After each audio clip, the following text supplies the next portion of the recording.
Hola familia, much love.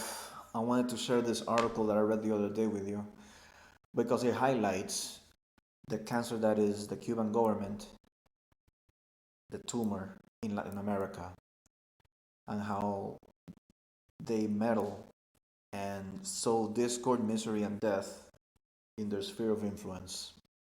Similarly or analogous to Iran or Saudi Arabia in the Middle East. All right. If you want a good example of imperialism, look at Cuba and all the conflicts they've been involved in, troops that they sent abroad, etc. So this is one of the latest examples, Venezuela, and we're gonna go through this very informative article from Reuters. Here we go. Special report: How Cuba taught Venezuela to squash military dissent. Caracas. In 2007 December, Venezuela's Hugo Chavez suffered his first defeat at the polls. This is not Hugo Chavez, this is Maduro here. But although still widely popular among the working class that had propelled them to power nearly a decade earlier, talking about Chavez, voters rejected a referendum that would have enabled him to run for re-election repeatedly. Okay, well, right there, right off the bat, I mean, I don't know if you knew that Castro has been the president of Cuba, or was, for around like 50 years. So not very original there. Stung, Chavez turned to a close confidant, according to three former advisors. Fidel Castro. The aging Cuban leader had mentored Chavez years before the Venezuelan became president, when he was still best known for leading a failed coup. Mhm. Now, deepening economic ties were making Cuba ever more reliant on oil-rich Venezuela, because we were not getting oil from the Soviets anymore. And Castro was eager to help Chavez stay in power, these advisors say. Castro's advice: ensure absolute control of the military. Easier said than done. Venezuela's military had a history of uprisings, sometimes leading to coups of the sort that Chavez, when a lieutenant colonel in the army, had staged in 1992. A decade later, rivals waged a short-lived putsch, I think is how you say it in German, against Chavez. It's the same, it's a coup. But if Chavez took the right steps, the Cuban instructed, he could hang on as long as Castro himself had, the advisors recalled. Cuba's military, with Castro's brother at the helm, controlled everything from security to key sectors of the economy. Within months, the countries drew up two agreements, recently reviewed by Reuters, that gave Cuba deep access to Venezuela's military and wide latitude to spy on it and revamp it. Okay. And people complain about Russian interference in a country's affairs. This, if this is not imperialism and all kinds of corruption, I don't know what is. How can you let another country? I mean, it's the relationship that China has with North Korea, I am assuming. Okay, let's keep going. The agreements, specifics of which are reported here for the first time, led to the imposing of a strict surveillance of Venezuelan troops through a Venezuelan intelligence service now known as the Directorate General of Military Counterintelligence, or DGCIM. This is an aside. Whenever ministries or agencies start to pop up in your government, that is a red flag, that is a situation. I'm looking at you, Caribbean country that I love, but has too many ministry buildings and not enough international trade. I'll let it go at that. Under Cuban military advisors, Venezuela refashioned the intelligence unit into a service that spies on its own armed forces, instilling fear and paranoia and quashing dissent. Okay. Now known for its repressive tactics, the DGCIM is accused by soldiers, opposition lawmakers, human rights groups, and many foreign governments of abuses including torture and the recent death of a detained Navy captain. According to the documents reviewed by Reuters, the agreement signed in May 2008, a decade ago, allowed Cuba's armed forces to, number one, train soldiers in Venezuela. Number two, review and restructure parts of the Venezuelan military. This is another country doing this. Number three, train Venezuelan intelligence agents in Havana. Number four, and change the intelligence services mission from spying on foreign rivals to surveilling the country's own soldiers, officers, and even senior commanders. Wow. This is an agreement that Chavez signed. How can you sign away your country's sovereignty? The first agreement, according to the documents, would prepare Venezuelan intelligence agents to discover and confront the subversive work of the enemy. The second agreement authorized Cuban officials to oversee the assimilation and modernization of Venezuela's military. The presence of Cuban officials within Venezuela's military has been known for years. President Nicolás Maduro, Chávez's principal and increasingly beleaguered successor, said in a 2017 speech, "We are grateful to Cuba's revolutionary armed forces. We salute them and will always welcome them." But neither country has ever acknowledged details of the agreements or the extent of Cuba's involvement. In March, after U.S. Vice President Mike Pence denounced Havana's malign influence on Caracas, Cuba's Foreign Minister Bruno Rodriguez downplayed the relationship. Excuse me. "I strongly reject repeated and false accusations," he tweeted, "of Cuban military training, controlling, or intimidating in Venezuela." Neither Venezuela's defense ministry nor its information ministries, you see what I tell you, responsible for government communications, including those of Maduro, responded to emails and phone calls for this article. Cuban officials didn't respond to requests from Reuters for comment. 11 years after they were forged, the military agreements have proven crucial for Maduro's survival as president. According to security experts, people familiar with the administration and opposition politicians. Oh, wow. With Cuba's help and training, the military has stood by Maduro and helped him weather an economic meltdown, widespread hunger and crime, and the emigration of more than 4 million people, more than 10% of Venezuela's population in recent years. Okay? People are voting with their feet. Socialists. Jesus. All right, let's keep it moving. In June, Reuters explained how a reshuffling of the armed forces and proliferation of senior officers has kept military leadership beholden to Maduro. All right, so they have a bunch of chiefs. They just made up a bunch of chiefs to control everybody. Now, the documents laying out Venezuela's agreements with Cuba and interviews with dozens of current and former members of the armed services, government officials, and people familiar with the relationship between Caracas and Havana show how instrumental Castro's help has been as well. The transformation of the DGCIM, these people say, has been particularly effective. The most important mission for the intelligence service once was to neutralize any threat to democracy, said Raul Salazar, a former defense minister under Chavez who opposes Maduro. Now, with Cuba in charge, the government uses it to stay in power. With Cuba in charge. Once Cuba began training DGCIM personnel, the intelligence service embedded agents, often dressed in black fatigues, Antifa, within barracks.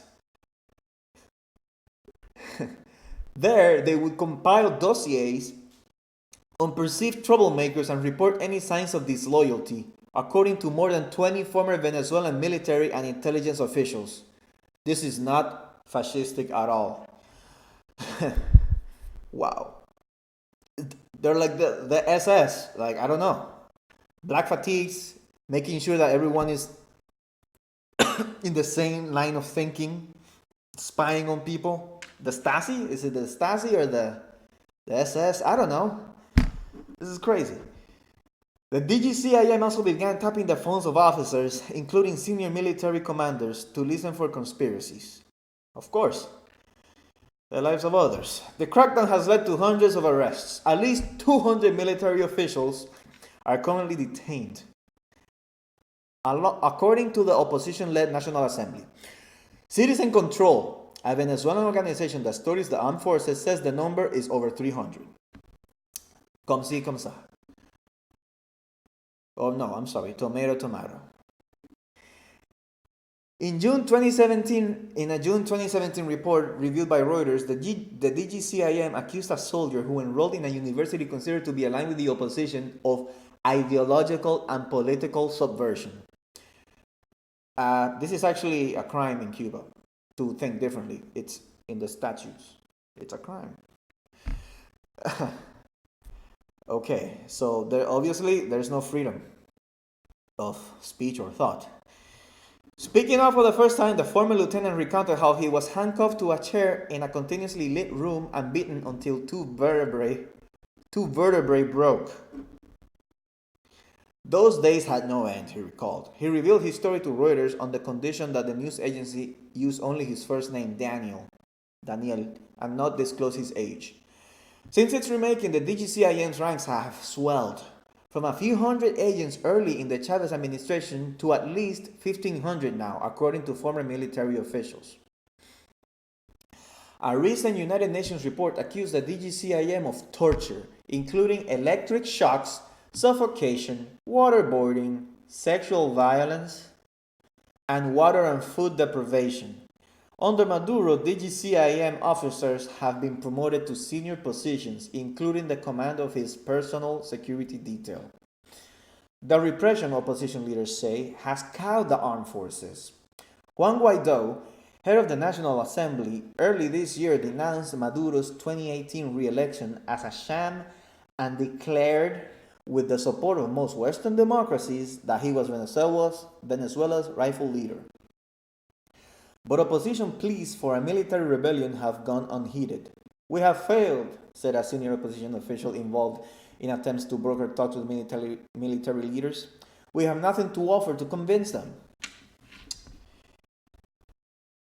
A bastion of Latin American dignity. For Chavez, the changes foreseen by the two agreements resonated on a personal level. Castro, whom he had long admired, was the first international leader to embrace Chavez as a rising politician in the 1990s. Right. Okay, because it suited his agenda. Venezuela's military intelligence unit, meanwhile, was run by officers allied with the conservative elite and opposed Chavez's vision of transforming a country which, despite boasting the world's biggest oil reserves, suffered rampant poverty. When Chavez's 1992 coup failed, officers from the unit, then known as the Directorate of Military Intelligence, or DIM, were the ones tasked with arresting him. They initially jailed him in one of the same underground cells at the DIM's Caracas headquarters, where Chavez would later detain some of his own political opponents, according to several former officials. Well, this is similar to what Batista did, where he would torture people in the barracks and in the actual in the castle in Havana, and then Fidel and Che Guevara started having summary executions, 3-minute court cases for people that fought against them in the revolution, and then they would just execute him right there. Months after his release from prison because of a presidential pardon, Chavez in 1994 flew to Havana, where Castro, in their first in-person meeting, greeted him at the airport. In Chavez, Castro saw a like-minded leftist leader of the sort that had become rare since the end of the Cold War. In Venezuela's vast oil wealth, Castro saw potential nourishment for a Cuban economy starved by the collapse of its former sponsor, the Soviet Union. Well, with Castro looking on, Chavez, in a speech at the University of Havana, called Cuba, then in its fourth decade of authoritarian rule, a bastion of Latin American dignity. He vowed to cure the capitalist gangrene affecting Venezuela. Wow. I don't know how he would call Cuba a bastion of dignity with people living such undignified and miserable lives. But communists. Moving on. After the visit, the two men began to speak regularly, former advisors said. I think what they mean by bastion of Latin American dignity means that you say, oh, we hate Yankees, we hate the US, they oppress us, but, we keep denying reality and we keep having a socialist government and giving people free and at the same time non-existent healthcare, and we refuse to change anything, even though it's been demonstrated that it doesn't work. This is our dignity. We are just stubbornly evil. But I digress. By the late 1990s, high inflation, low economic growth, and increased poverty made Chavez's socialist message attractive to a growing number of Venezuelans. In 1998, he was elected president. Almost immediately, he deepened formal links with Cuba. Like Gloria Alvarez says, people don't learn from other people's experience, right? Like, the Chinese didn't learn from the Russians. Vietnamese didn't learn from the Chinese. We didn't learn. The Cubans didn't learn from the Vietnamese, or we didn't learn from the Chinese, and the Venezuelans didn't learn from the Cubans. Sad. In October 2000, Castro traveled to Caracas to sign a series of economic agreements. Venezuela would give Cuba enough oil to meet half its energy needs. She's giving away your people's patrimony here. Fine, nationalize the Venezuelan oil. At least, give Venezuelan citizens shares. Right? You can nationalize it and then cut it up into shares and then privatize it by issuing shares to Venezuelan citizens. That would be the best way if you wanted to really, in the most useful and truest sense, make sure that the Venezuelan people own Venezuelan oil. Right? Moving on. Since then, Venezuela has sent at least 55,000 barrels a day to Cuba, or more than $21 billion worth of oil, according to government figures and average prices over the period. In exchange, Cuba sent thousands of doctors, modern slaves, teachers, and agricultural specialists to help diversify Venezuela's grassroots economy. By 2002, many of Venezuela's elite had tired of Chavez. That April, conservative opposition leaders teamed up with Venezuelan military chieftains, including senior DIM officials, and detained him. But the coup, after a massive popular uprising on his behalf, failed within 2 days. Back in power and with Castro's blessing, Chavez placed Cuban advisors within his inner circle to tighten security. According to his former advisors and several former military officials.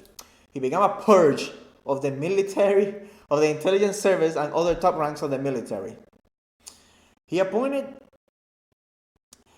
Hugo Carvajal, a lieutenant colonel who had joined Chavez's 92 coup effort and later headed the DIM's investigations division, to be its subdirector. Within 2 years, Carvajal became its director general. Carvajal began modernizing the DIM. In an email to Reuters, Carvajal said Venezuela's central bank provided millions of US dollars in cash to the DIM for new technology, including surveillance equipment and database to centralize intelligence. The intelligence boss will lead the service for nearly a decade. Now out of office, he has been sanctioned by the US Treasury Department for allegedly helping Colombian guerrillas. Yeah. We'll talk about Colombia another time. Just suffice it to say that the military, the FARC in Colombia, have basically the same name as the military in Cuba, which is Fuerzas Armadas Revolucionarias Cubanas, Fuerzas Armadas Revolucionarias Colombianas. FARC, the same acronym.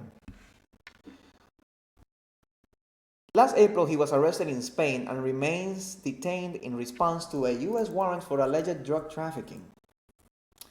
In the email sent through his lawyer in Spain, Carvajal denied the accusations.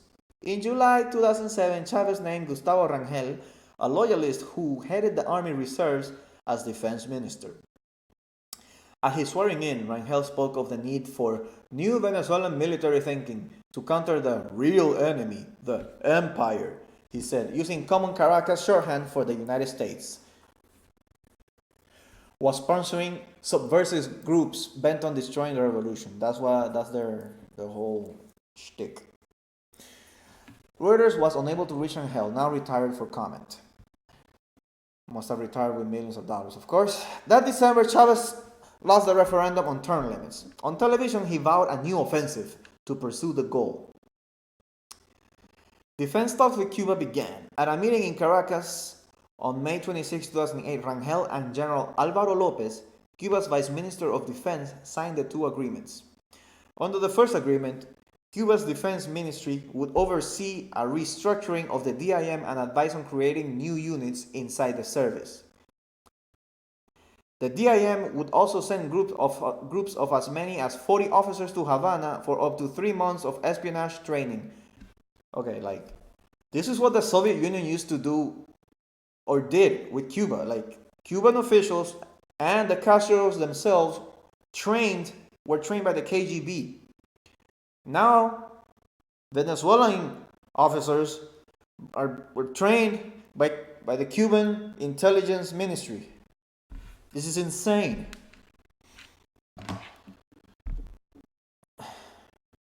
According to the documents, Venezuela would send resumes of training candidates for Cuba to vet. Courses included how to handle secret collaborators, how to conduct criminal investigations, and how to select new intelligence agents. Most of the training, according to the documents, took place at the Comandante Arides Esteves Sanchez Military Academy in Western Havana. At the academy, a cluster of white 4-story buildings and parade grounds, Cuban instructors told DIM agents their mission henceforth would be to infiltrate and control the military, according to 5 people familiar with the courses. The second agreement created a committee known as the Coordination and Liaison Group of the Republic of Cuba, or GRUCE. The GRUCE, comprising 8 Cuban military experts, would send Cuban advisors to Venezuela to inspect military units and train soldiers. One former Venezuelan intelligence official recalled training he received by Cuban instructors on a farm in the eastern Venezuelan state of Anzoátegui. Instructors, he told Reuters, drilled students with questions about their political beliefs. The DIM, they said, must be the tip of the spear in the fight against traitors. This is textbook, man. I mean, Castro studied Hitler. This is textbook fascist stuff. Chavez fortified by increases in government spending that boosted his popularity, won a new referendum to earn term limits. Of course. See, this is why democracy by itself is terrifying. Because you can vote yourself into an authoritarian regime, into socialism, into communism, into fascism. You can vote yourself into misery and despair. You can vote to take people's things, to end people's lives. That's why we also have to change the language that we use when it comes to saying, oh no, what we need is democracy in our country or in our countries. Democracy, democracy, democracy. If you look at the Democrats, if you actually think about the name of the two parties in the United States, Democrats and Republicans, you can see that one party wants mob rule and the other one has principles and values. I may not agree with all of them, but Democracy by itself is just mob rule. And the mob comes with pitchforks and torches, okay? And they will take your shit. Alright? I digress. In 2011, he changed the DIM's name to include the term counterintelligence, reflecting its mission to thwart sabotage from within. By then, the new DGCIM was several hundred agents stronger, the former officials said. Fresh from Cuban training, the new agents began infiltrating barracks. We lived and trained with the troops to monitor them, keeping the bosses informed. Another former DGCIM officer told Reuters. We had an iron grip. Some agents pretended to be regular soldiers. Others donned their DGCIM uniforms and regularly encouraged soldiers to report on each other. They came to be known as the Men in Black, according to several former soldiers.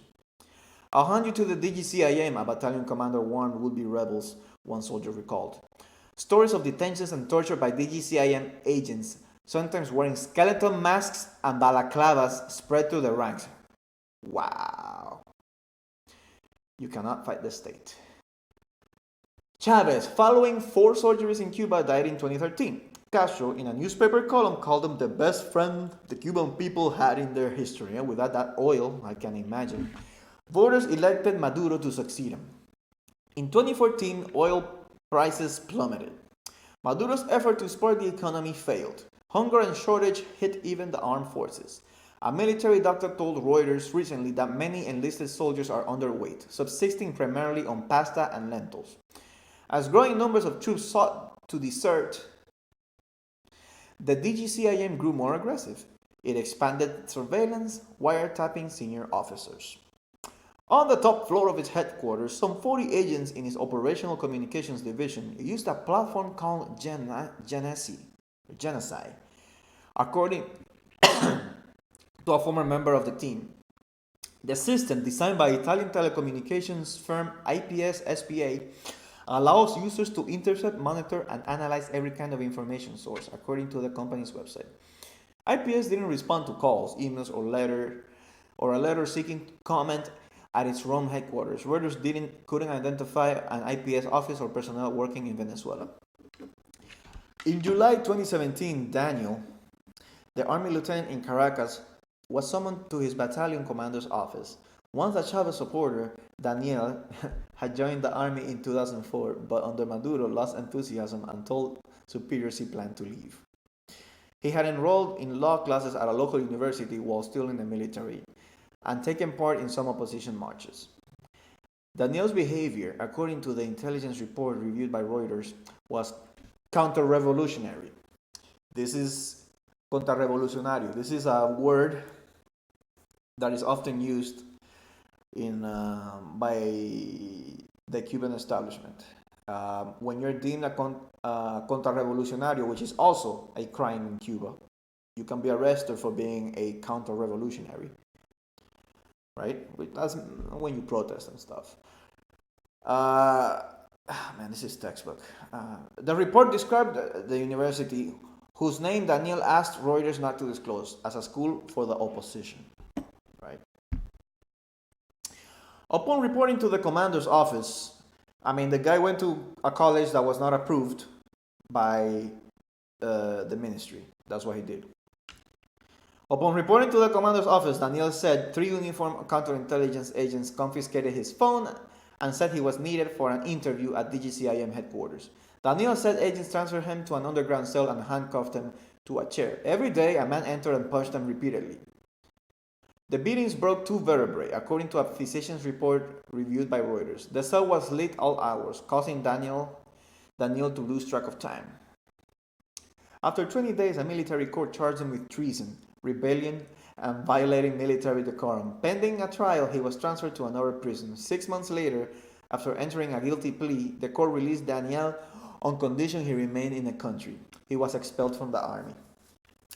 Daniel returned to law classes but regrets pleading guilty. I am not sure it was the right thing to do, he said, but noted that many who don't enter a plea remain detained indefinitely. You can't fight the state. Wow.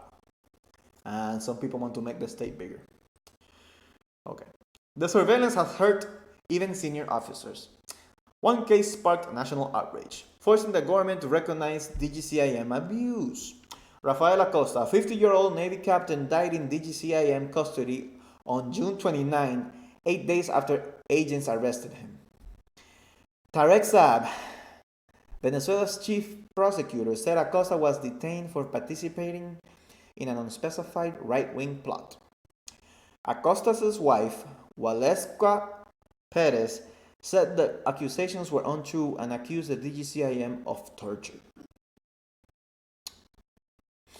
On July 1st, Saab said the government had charged 2 DGCIM agents with homicide.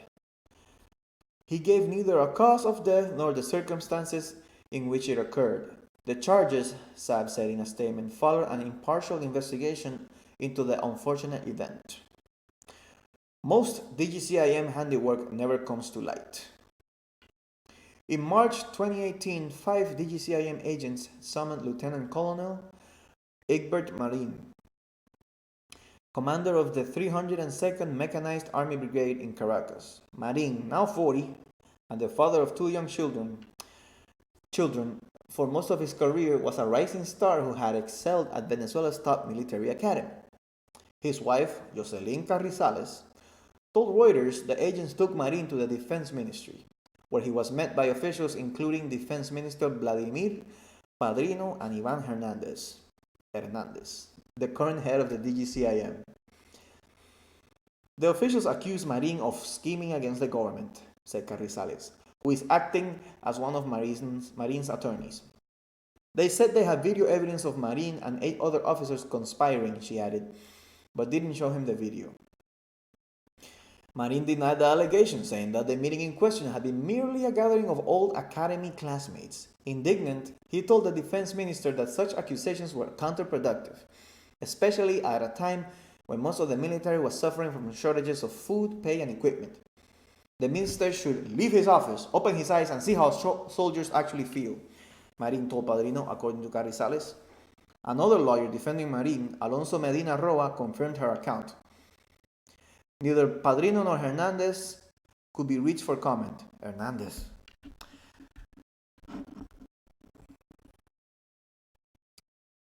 The agents took Marin and the 8 other officers to DGCIM headquarters. Marin later told his attorneys that agents handcuffed him to a chair, placed a bag over his head, and filled it with tear gas. Jesus Christ, dude! His lawyers detailed the alleged abuse to Reuters. A week later, at a hearing Carrizales attended, a military court charged Marin with treason, instigating rebellion and violating decorum. Agents took Marin away. He remained incommunicado for 78 days. I didn't know if he was alive or dead, said Carrizales. Marin remains detained and his wife continues to work for his release. Venezuelan officials haven't publicly commented on the case or shown Marin's lawyers the alleged video. No trial date has been set. Oh man, I love how justice is working right now in Venezuela.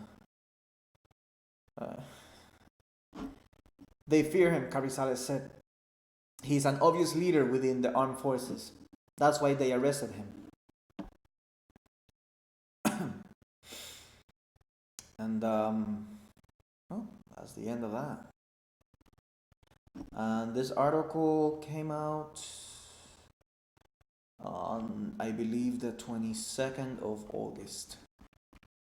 Yeah. Listen, Cuba is the source